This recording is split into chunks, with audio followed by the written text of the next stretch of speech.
Lendiagamo rebatela Bakyol tergo klemol moyo badenge gamaru Kubeng amal gloringi ya osil gara Makida eme madagasawe Letrada mo kayang nararamatan Yang TV Ra Iyuis moraan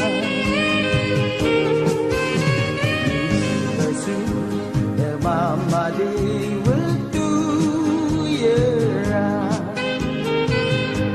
Adul bail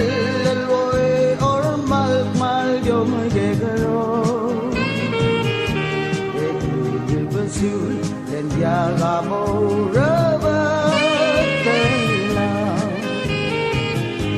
Bakyol tergo klemol moyo badenge gamaru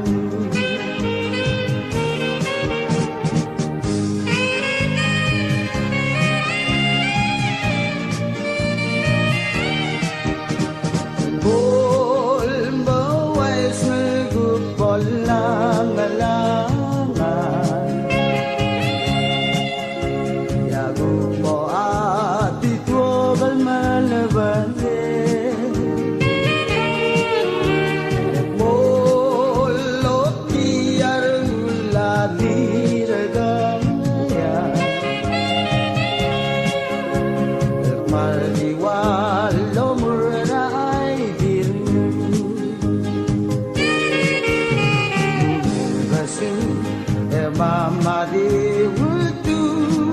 yera Ulmail woy or mal yom gegaro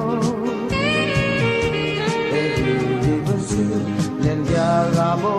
rebatela Bakyol tergo